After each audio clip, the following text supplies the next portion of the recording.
Hi ನಮಸ್ತೆ. ಇವತ್ತಿನ topic ಏನಪ್ಪಾ ಅಂದ್ರೆ ನೀವು ಹೊಸ ಮನೆ ಕಟ್ಟುವಾಗ ಸರ್ಕಾರದಿಂದ ಸಬ್ಸಿಡಿ ಕೊಡ್ತಾರೆ, ಹಣ ಕೂಡ ಕೊಡ್ತಾರೆ. ಆದ್ರೆ ಈಗ ಬರೀ ಹೊಸ ಮನೆ ಕಟ್ಟೋಕಷ್ಟೇ ಅಲ್ಲ, ಇರುವಂತಹ ಹಳೆ ಮನೆಯನ್ನ ರಿಪೇರಿ ಮಾಡೋಕು ಕೂಡ ನಿಮ್ಗೆ ಹಣ ಬರುತ್ತೆ. ಹೇಗೆ, ಯಾರು ಕೊಡ್ತಾರೆ, ಯಾವ್ದಿದು ಯೋಜನೆ ಅಂತೀರಾ? ಈ ಬಗ್ಗೆ ಕಂಪ್ಲೀಟ್ ಆಗಿ ತಿಳ್ಕೊಬೇಕು ಅಂದ್ರೆ ಈ ವಿಡಿಯೋವನ್ನ ಪೂರ್ತಿ ನೋಡಿ. ಹಾಗೆ ಒಂದು ಸ್ಮಾಲ್ ರಿಕ್ವೆಸ್ಟ್, ನೀವಿನ್ನು ನಮ್ಮ ಚಾನೆಲ್ ಅನ್ನ ಸಬ್ಸ್ಕ್ರೈಬ್ ಮಾಡಿಲ್ಲ ಅಂದ್ರೆ ದಯವಿಟ್ಟು ಸಬ್ಸ್ಕ್ರೈಬ್ ಮಾಡಿ. ಹೌದು, ರಾಜೀವ್ ಗಾಂಧಿ ವಸತಿ ಯೋಜನೆ ಅಂದ್ರೆ RGRHCL ಬಗ್ಗೆ ಕೇಳಿದ್ದೀರಾ? ಇದು ಬಡವರು ಮತ್ತು ಮಧ್ಯಮ ವರ್ಗದವರಿಗೆ ಮನೆ ಕಟ್ಟೋಕೆ ಸಹಾಯ ಮಾಡುವ ಯೋಜನೆ ಆಗಿದೆ.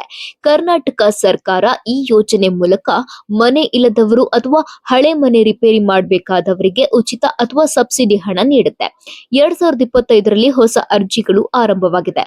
ಆಶ್ರಯ.ಕರ್ನಾಟಕ.gov.in ಸೈಟ್ ಮೂಲಕ ನೀವು ಅರ್ಜಿ ಹಾಕಬಹುದು. ಇದು ಬಡ ಕುಟುಂಬಗಳ ಕನಸನ್ನ ನನಸು ಮಾಡುವಂತದ್ದು. ಗ್ರಾಮೀಣ ನಗರ ಪ್ರದೇಶಗಳಲ್ಲಿ ಸಹಾಯ ನೀಡುತ್ತೆ. ಇನ್ನು ಈ ಸುದ್ದಿ ಪ್ರಕಾರ ನೋಡೋದಾದ್ರೆ 2025ರಲ್ಲಿ ಸುಮಾರು 40,000ಕ್ಕೂ ಹೆಚ್ಚು ಅರ್ಜಿಗಳು ಬಂದಿವೆ. ಹಲವು ಯೋಜನೆಗಳು ಕೂಡ ನಿರ್ಮಾಣ ಹಂತದಲ್ಲಿವೆ. ಇನ್ನು ಈ ರಾಜೀವ್ ಗಾಂಧಿ ವಸತಿ ಯೋಜನೆಯ ಮುಖ್ಯ ಉದ್ದೇಶಗಳು ಏನೇನು? ಮನೆ ಇಲ್ಲದ ಕುಟುಂಬಗಳಿಗೆ ಸ್ಥಿರವಾದ ಮನೆ ಕಟ್ಟಿಸೋದು, ಗ್ರಾಮ ನಗರದಲ್ಲಿ ಮನೆಯ ಅಸಮಾನತೆಯನ್ನ ಕಡಿಮೆ ಮಾಡೋದು, ಮಹಿಳೆಯರ ಹೆಸರಿನಲ್ಲಿ ಮನೆ ಮಾಲೀಕತ್ವಕ್ಕೆ ಆದ್ಯತೆ ನೀಡುತ್ತೆ, ಆರ್ಥಿಕವಾಗಿ ದುರ್ಬಲರ ಜೀವನ ಮಟ್ಟ ಹೆಚ್ಚಿಸೋದು, ಸ್ಥಳೀಯರಿಗೆ ಉದ್ಯೋಗ ಸೃಷ್ಟಿ ಮಾಡೋದು.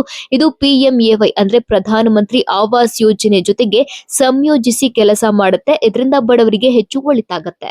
ಯಾರು ಅರ್ಹರು? ಇನ್ನು ಈ ಯೋಜನೆಯಲ್ಲಿ ಅರ್ಜಿ ಹಾಕಬೇಕು ಅಂದ್ರೆ ಕೆಲವು ಸರಳ ನಿಯಮಗಳಿವೆ. ಇದನ್ನ ಮೊದಲು ತಿಳ್ಕೋಬೇಕು. ಆದಾಯ ಮಿತಿ: ವಾರ್ಷಿಕ ಆದಾಯ ಸುಮಾರು 3 ಲಕ್ಷಕ್ಕಿಂತ ಕಡಿಮೆ ಇರಬೇಕು. ಇನ್ನು ಕುಟುಂಬ ಸ್ಥಿತಿ: ಮನೆ ಇಲ್ಲದಿರಬೇಕು ಅಥವಾ ಹಳೆ ಮನೆ ಹಾಳಾಗಿದ್ರೆ ರಿಪೇರಿ ಅಥವಾ ಮರು ನಿರ್ಮಾಣಕ್ಕೆ ಅರ್ಹವಾಗಿರಬೇಕು. ಇನ್ನು ಪಡಿತರ ಸ್ಥಿತಿ: BPL ಅಥವಾ ಅಂತ್ಯೋದಯ ಕಾರ್ಡ್ ಇರಬೇಕು. ಭೂಮಿ: ಕನಿಷ್ಠ 20-30 ಸೈಟ್ ಇರಬೇಕು ಅಥವಾ 30-40 ಅಡಿ ಜಾಗ ಸ್ವಂತದ್ದಾಗಿರ್ಬೇಕು. ಇನ್ನು ಗುರುತು: Aadhaar card, ration card, voter ID ಕಡ್ಡಾಯವಾಗಿರುತ್ತೆ. ಬ್ಯಾಂಕ್ ಖಾತೆ: ಜನಧನ್ ಅಥವಾ ಸಾಮಾನ್ಯ ಸೇವಿಂಗ್ಸ್ ಖಾತೆ ಇರಬೇಕು. ಇನ್ನು ಇತರೆ ಅಂತ ಬಂದ್ರೆ ಕರ್ನಾಟಕದ ಸ್ಥಿರ ನಿವಾಸಿ ಇರಬೇಕು. ಮಹಿಳೆಯರಿಗೆ ಮೊದಲ ಆದ್ಯತೆ ಕೊಡ್ತಾರೆ. ಇನ್ನು ಮುಖ್ಯವಾಗಿರೋದು, ಒಂದು ಕುಟುಂಬಕ್ಕೆ ಒಂದೇ ಅರ್ಜಿ ಹಾಕಬೇಕು.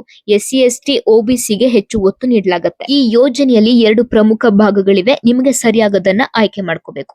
ಮೊದಲನೇದು ಬಸವ ವಸತಿ ಅಥವಾ ಬಸವಶ್ರೀ ಅಂದ್ರೆ ಹೊಸ ಮನೆ ನಿರ್ಮಾಣಕ್ಕೆ ಸಹಾಯಧನ ಕೊಡ್ತಾರೆ. ಇನ್ನು ಎರಡನೇದು ಇಂದಿರಾ ಅಥವಾ ವಾಜಪೇಯಿ ಅಂಬೇಡ್ಕರ್ ರಿಪೇರಿ, ಹಳೆ ಮನೆ ರಿಪೇರಿ ಅಥವಾ ಮರು ನಿರ್ಮಾಣಕ್ಕೆ ಸಹಾಯ ಮಾಡುತ್ತೆ. ಸಹಾಯಧನ ಎಷ್ಟು ಸಿಗುತ್ತೆ? ಸಹಾಯಧನ ಹಣ ನಿಮ್ಮ ಪ್ರದೇಶಕ್ಕೆ ತಕ್ಕಂತೆ ಬರುತ್ತೆ ಮತ್ತು ಮನೆ ಕಟ್ಟುವ ಹಂತಗಳ ಪ್ರಕಾರ 3 ಭಾಗಗಳಲ್ಲಿ ಅಂದ್ರೆ 3 ಇನ್ಸ್ಟಾಲ್ಮೆಂಟ್ ಅಲ್ಲಿ ಬಿಡುಗಡೆ ಆಗುತ್ತೆ. ಉದಾಹರಣೆಗೆ ಫೌಂಡೇಶನ್, ಗೋಡೆ, ಆರ್ಕೆ ಮುಗಿದ್ಮೇಲೆ ಬರುತ್ತೆ.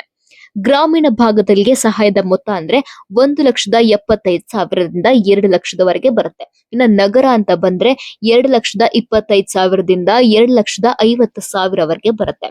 ಹಣ DBT ಮೂಲಕ ನೇರ ಬ್ಯಾಂಕ್ ಖಾತೆಗೆ ಬರುತ್ತೆ.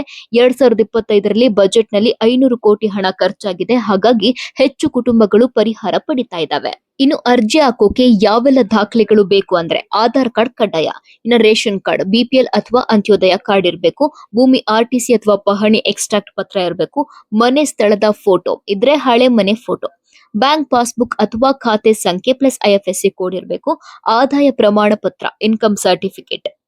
ಇನ್ನು voter ID, passport size photo. ದಾಖಲೆಗಳು ಹೊಸದಾಗಿರ್ಬೇಕು. ಅಲ್ಲಿ ತಪ್ಪುಗಳಿದ್ರೆ ಅರ್ಜಿ ರಿಜೆಕ್ಟ್ ಆಗತ್ತೆ.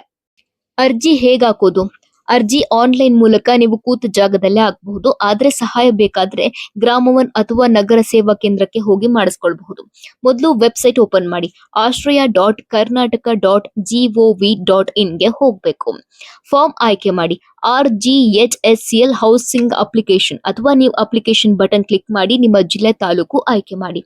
ಡೀಟೇಲ್ಸ್ ಫಿಲ್ ಮಾಡಿ. ನಿಮ್ಮ ಹೆಸರು, ಆಧಾರ್ ನಂಬರ್, ಆದಾಯ, ಭೂಮಿ ವಿವರಗಳು ಎಲ್ಲವನ್ನ ಎಂಟ್ರಿ ಮಾಡಿ. ದಾಖಲೆಗಳನ್ನ ಅಪ್ಲೋಡ್ ಮಾಡಿ. ಮೇಲೆ ಹೇಳಿದ ದಾಖಲೆಗಳನ್ನ ಸ್ಕ್ಯಾನ್ ಮಾಡಿ ಅಪ್ಲೋಡ್ ಮಾಡಿ. ಫೋಟೋ ಸ್ಪಷ್ಟವಾಗಿರ್ಲಿ. ಇನ್ನ ಸಬ್ಮಿಟ್ ಬಟನ್ ಕ್ಲಿಕ್ ಮಾಡಿ. ಎಲ್ಲ ಚೆಕ್ ಮಾಡಿದ್ಮೇಲೆ ಸಬ್ಮಿಟ್ ಬಟನ್ ಕ್ಲಿಕ್ ಮಾಡಿ. ಒಂದ್ ರೆಫರೆನ್ಸ್ ಅಥವಾ ಟೋಕನ್ ನಂಬರ್ ಸಿಗುತ್ತೆ, ಅದನ್ನ ಸೇವ್ ಮಾಡಿಟ್ಕೊಳ್ಳಿ. ನೆಕ್ಸ್ಟ್ ಏನು? ಅರ್ಜಿ ಪರಿಶೀಲನೆ, ವೆರಿಫಿಕೇಶನ್ ಆಗತ್ತೆ. ಸ್ಥಳಕ್ಕೆ ಅಧಿಕಾರಿಗಳು ಬಂದು ಚೆಕ್ ಮಾಡ್ತಾರೆ. ಮಂಜೂರಾದ್ರೆ ಹಣ 3 ಹಂತಗಳಲ್ಲಿ ಬರುತ್ತೆ. ಸ್ಟೇಟಸ್ ಚೆಕ್ ಮಾಡೋಕೆ ಅದೇ ಸೈಟ್ ನಲ್ಲಿ ಬೆನಿಫಿಷಿಯರಿ ಸ್ಟೇಟಸ್ ಅಂತ ಇರುತ್ತೆ. ಅದನ್ನ ಕ್ಲಿಕ್ ಮಾಡಿದ್ರೆ ಟೋಕನ್ ನಂಬರ್ ಎಂಟರ್ ಮಾಡಿದ್ರೆ ನಿಮಗೆ ಆ ಸ್ಟೇಟಸ್ ಕಾಣುತ್ತೆ. ಇನ್ನು ಟೈಮ್ ಲೈನ್ ಹೇಗಿರುತ್ತೆ ಅಂದ್ರೆ ಅರ್ಜಿ ಸಲ್ಲಿಸಿದ 1 ಅಥವಾ 2 ತಿಂಗಳಲ್ಲಿ ಪರಿಶೀಲನೆ ನಡೆಯುತ್ತೆ. 3 ಅಥವಾ 6 ತಿಂಗಳಲ್ಲಿ ಮಂಜೂರಾಗುತ್ತೆ. ಕೊನೆಗೆ ನಿಮ್ಗೆ 3 ಹಂತದಲ್ಲಿ ಹಣ ಬರುತ್ತೆ. ಇದು ನಿಮ್ಮ ಕನಸಿನ ಮನೆಗೆ ಮೊದಲ ಹೆಜ್ಜೆ ಆಗಿರುತ್ತೆ. ಯಾವುದೇ ಸಂದೇಹವಿದ್ರೆ ಸ್ಥಳೀಯ ತಹಶೀಲ್ದಾರ್ ಅಥವಾ ಸೇವಾ ಕೇಂದ್ರಕ್ಕೆ ಹೋಗಿ ಪರಿಶೀಲನೆ ಮಾಡಬಹುದು. ಯೋಜನೆಯ ಮೂಲಕ ಹಲವು ಕುಟುಂಬಗಳು ಈಗ ತಮ್ಮ ಮನೆಯಲ್ಲಿ ಸಂತೋಷವಾಗಿದ್ದಾರೆ.